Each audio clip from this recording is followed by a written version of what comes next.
Buenas tardes, ¿cómo están? Vamos a iniciar con nuestra clase de la semana 3 del módulo de Sociología de la Educación.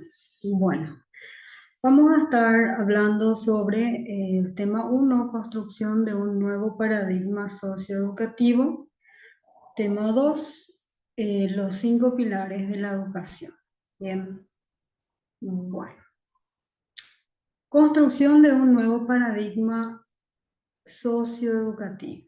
Sabemos que en la educación lo construimos juntos, ¿sí? Con todos los agentes educativos que tienen que ver con el cuerpo directivo, los docentes, los padres de familia y la sociedad toda. Bien. Bueno, la sociología se ocupa de la comprensión interactiva de la acción social. De aquí se deriva el hecho de que los sociólogos no pueden estar distanciados de los actores sociales, porque es un feedback, ¿sí? Entonces, deben compartir su posición comprendiendo su significado explícito mediante técnicas interactivas. Bueno. En cuanto a los enfoques teóricos de la sociología de la educación, le tenemos a Durkheim en el funcionalismo, que él habla del funcionalismo considerando que no repara en el individuo aislado. Es lo que hablábamos también en la clase anterior. Somos seres individuales, pero que formamos parte de una sociedad a la cual nos regimos también por ciertas normas, ciertas reglas sociales que debemos ir practicando. Bueno, no reparan el individuo aislado, sino como parte de un todo en interacción por algo que llamó solidaridad y que definió como la cooperación y afinidades entre las personas que dan forma a la cohesión y existencia de la sociedad. Es decir, esa unión, esa cooperación, colaboración entre todos para poder vivir en una sociedad armónica y más comprensible y sobre todo empática y también que respete la diversidad. Bien, bueno. Por otro lado tenemos a Weber también, que refiere que la sociología es la naturaleza de la sociedad se sitúa en la acción social que siempre tiene un motivo, sentido o motivación, dirigiéndose hacia personas o grupos y cuando existe reciprocidad entre ambas partes, podemos afirmar que existe una relación social. Hablábamos también en la clase pasada del sentido de reciprocidad, que es lo ideal, ¿verdad? Yo realizo una acción y espero que la otra persona agradezca o haga lo mismo, o que podamos colaborar todos para lograr un fin último. Pero, como sabemos, las personas son muy diversas, entonces en ese proceso de interacción social depende mucho la formación que tenga cada persona, cada individuo. Bien, bueno. Weber también hace mención a otras ideas básicas que tienen que ver con las ideas sobre educación, perdón, sobre educación que son fundamentales para comprender varios aspectos de la educación, ¿sí? Uno, el sistema de enseñanza. ¿Cuán importante es? Si vamos a analizar lo que es el sistema de educación hoy, tenemos varios avances.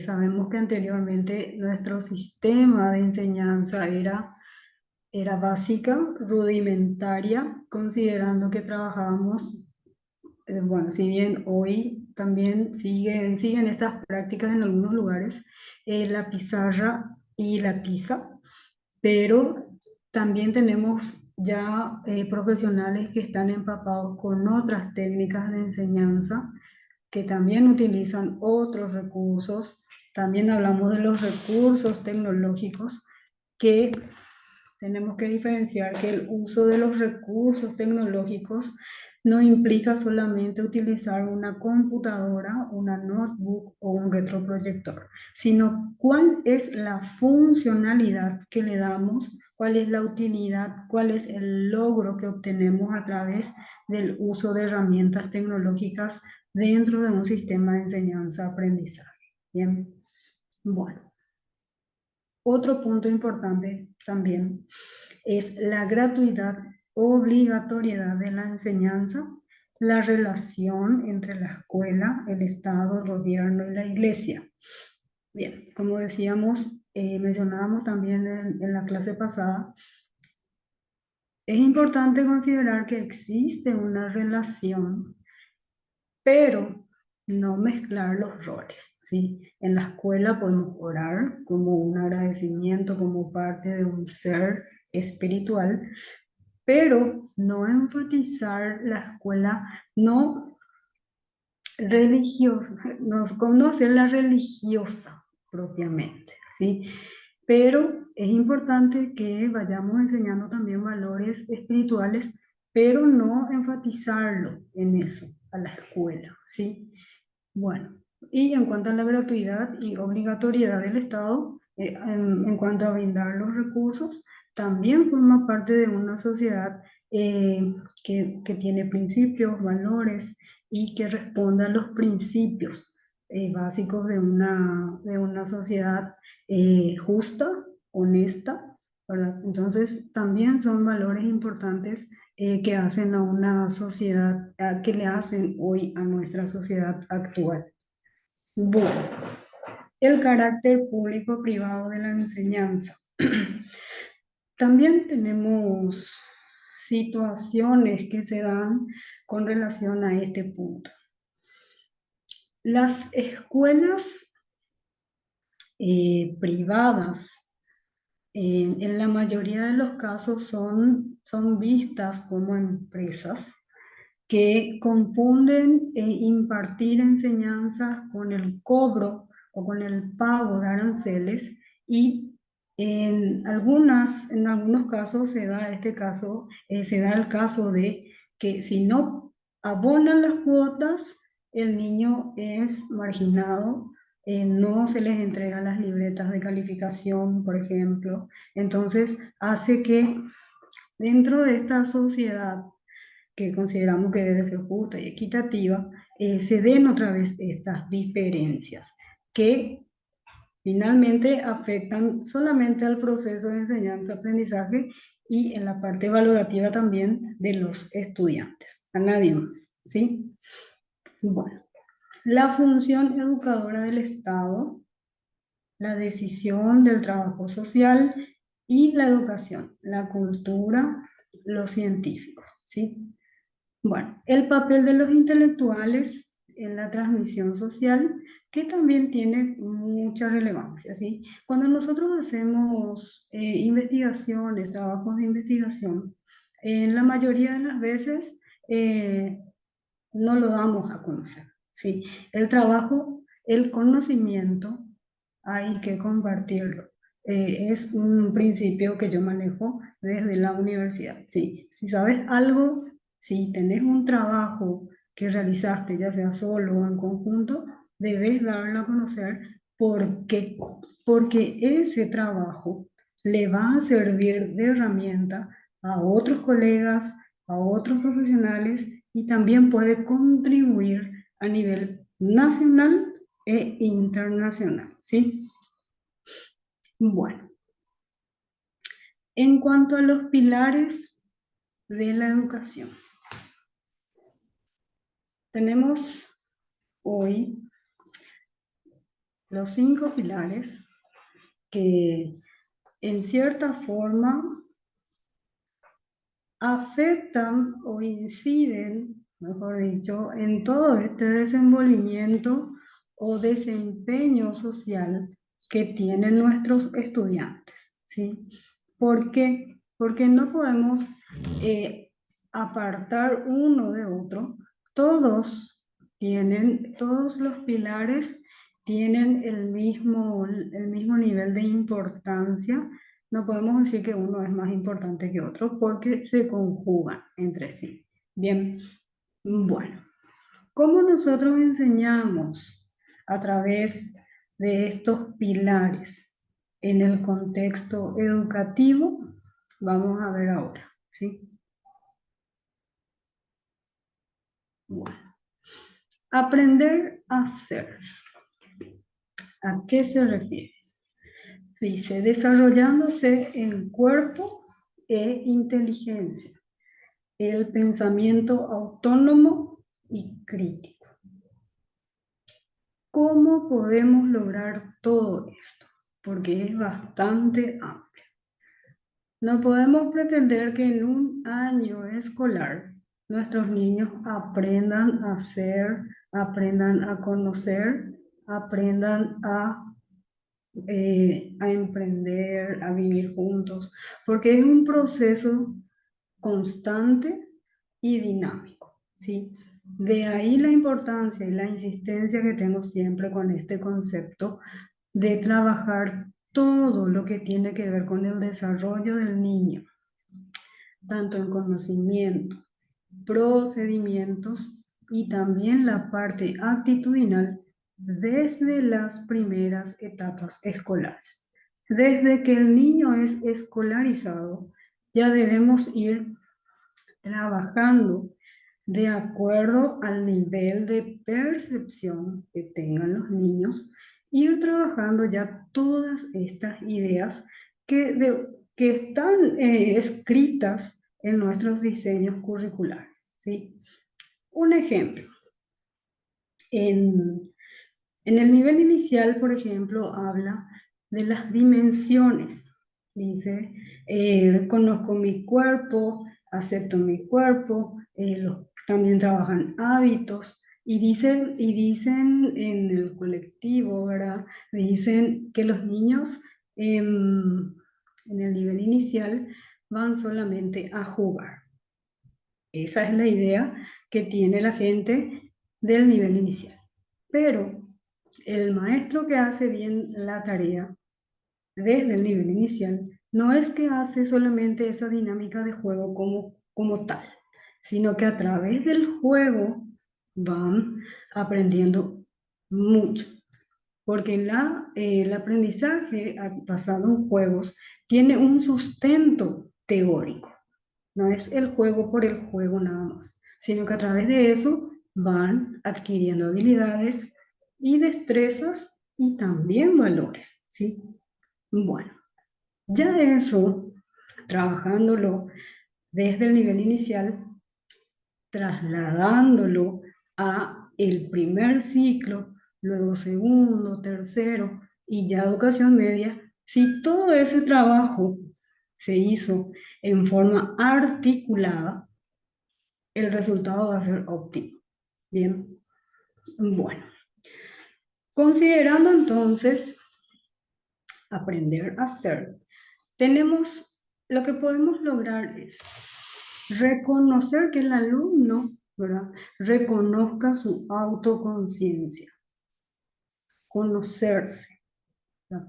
Conocer quién soy, qué hago, por qué lo hago, ¿sí? Otro punto, el autocontrol, que tiene que ver muchísimo otra vez con la inteligencia emocional. Como les dije en otra oportunidad, los berrinches son conocidos por los niños que son, en teoría dicen, los niños son malcriados, por eso son berrinchudos, que no solamente se dan en el nivel inicial, sino que se puede dar en adultos incluso. ¿Por qué? Porque este autocontrol no se trabajó desde las primeras etapas. Entonces se va arrastrando como algo que es correcto y desaprender lo aprendido es lo más difícil que hay, ¿sí? Entonces, para que no se vaya arrastrando esto, se tiene que corregir desde las tempranas edades. Bueno, y la manifestación de sí mismos obviamente se va a ver así, pero considera que eso es correcto. Bien, bueno. Otro punto, reconocer que el conflicto forma parte de la convivencia. Otra vez, hay muchos problemas que se generan en su entorno social por su comportamiento, ¿sí? Entonces, ¿qué es? ¿De qué manera nosotros podemos ir subsanando esto? A través de técnicas, de dramatizaciones, de juego de roles. Entonces, ¿cómo te sentirías? Las situaciones difíciles están para solucionarse. Todos tenemos inconvenientes en la vida, pero cómo lo manejamos es lo importante, ¿sí? Tenemos que tener las herramientas suficientes para poder ir sorteando estas dificultades que se nos presentan en la vida, porque dentro de una sociedad, sea en esta, sea en otro país, siempre el niño o la persona va a tener situaciones difíciles, ¿sí?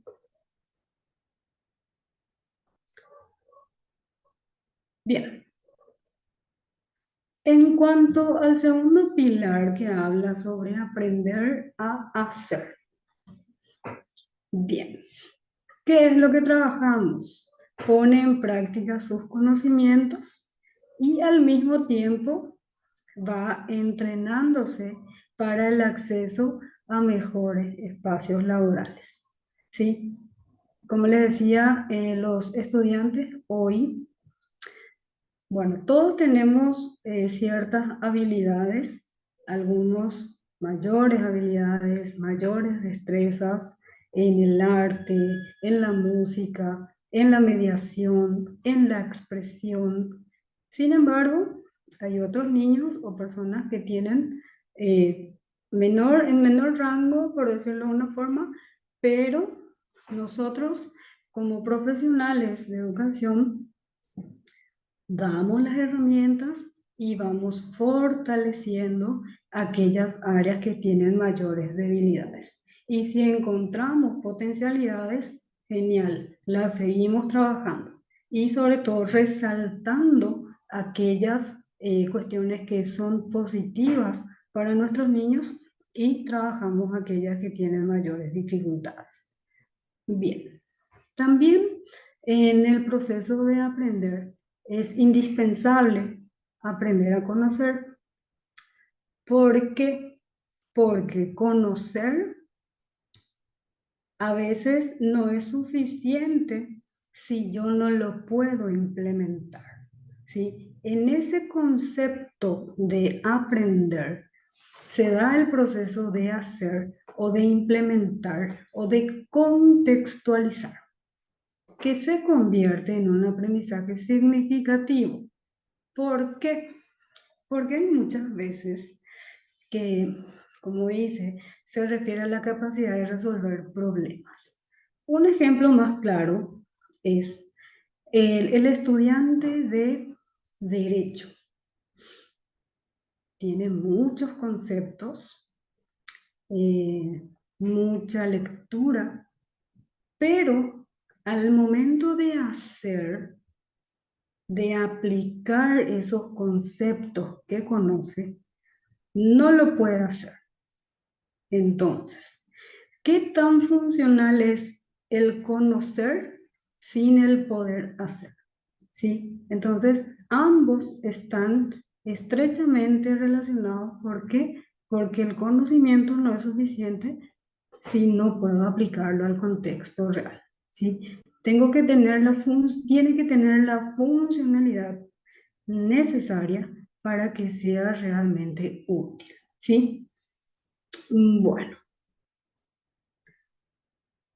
aprender a conocer lo que estaba mencionando para vivir con dignidad, desarrollando competencias genéricas y profesionales. Es lo que decía. Conocer y hacer están relacionados, al igual que con el ser. Los tres están relacionados porque todos son importantes, ninguno es menos importante que otro. Entonces, cada uno tiene sus diferentes características, pero se van relacionando unas con otras, ¿sí? Se refiere al saber pensar, al saber qué decir.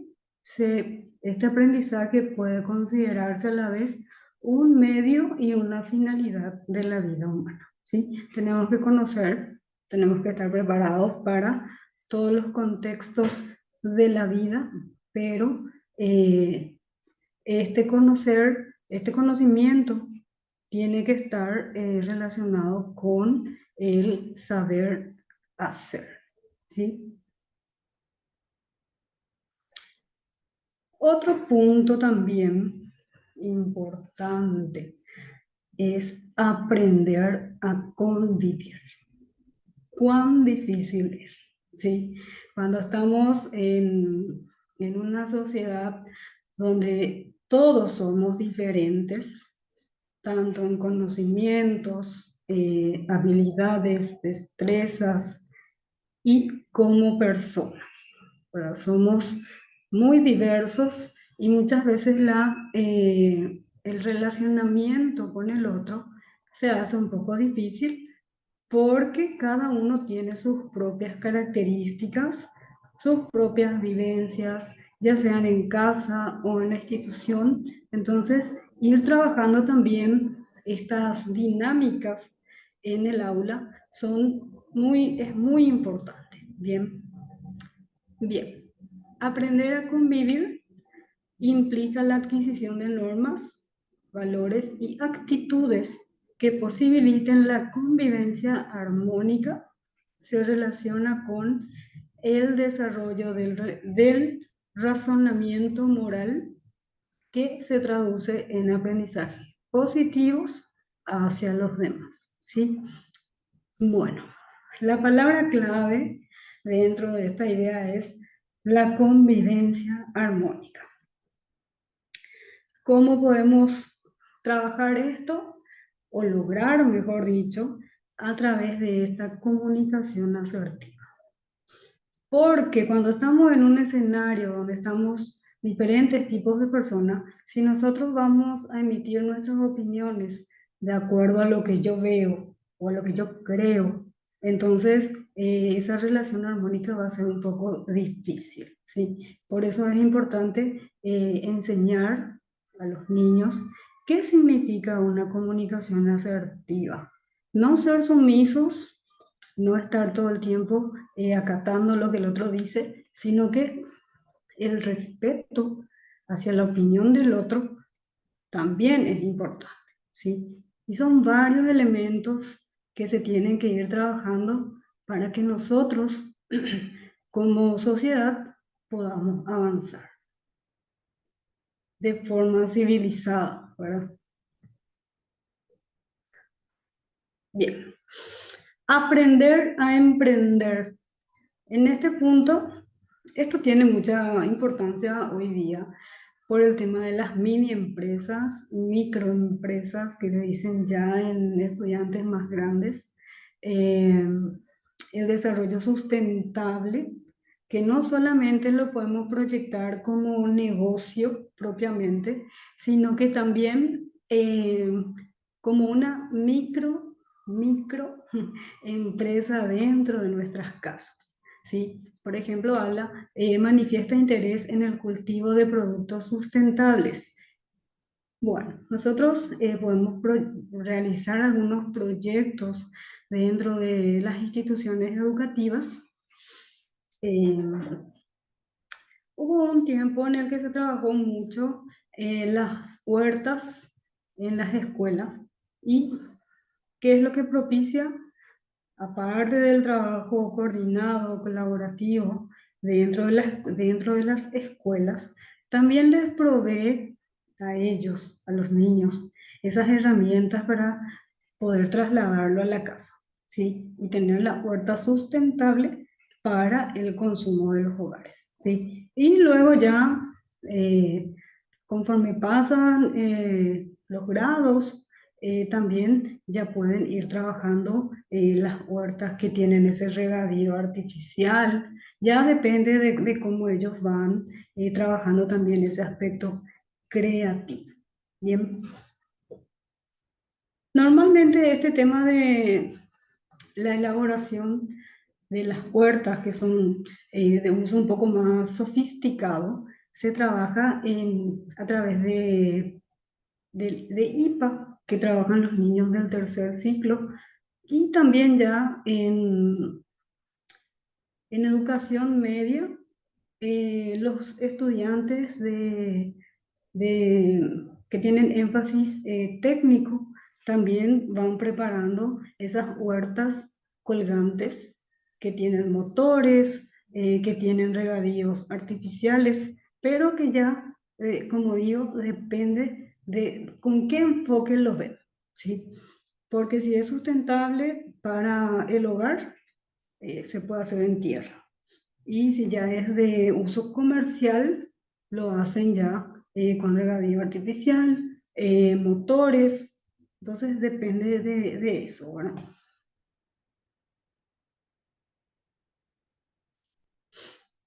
Bueno, entonces eso es lo que quería compartir con ustedes.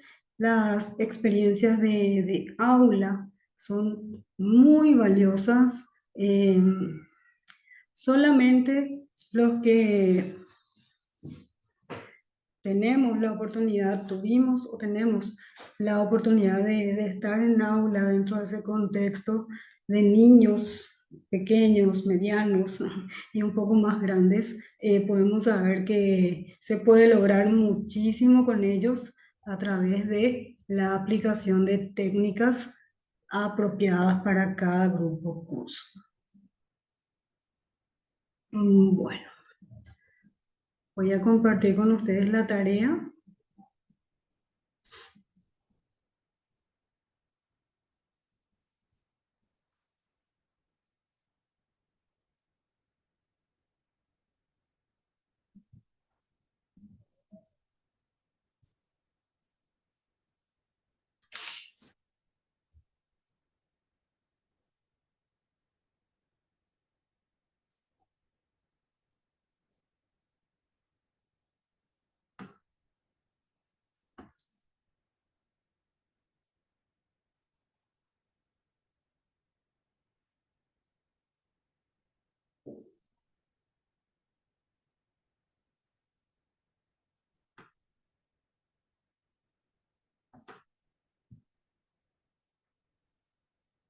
Bueno. Vamos a realizar un resumen del material sobre perspectiva funcionalista de Durkheim, que está dentro de la plataforma también. Van a descargar y de ahí van a realizar el trabajo. Entre los indicadores tenemos que sea breve y claro, observar una visión general del contenido, sintetizar datos relevantes del material, claridad y secuencia lógica de ideas y la entrega en el tiempo establecido en plataforma. Bien, bueno, que tengan una buena tarde y nos encontramos en la siguiente clase. Hasta luego.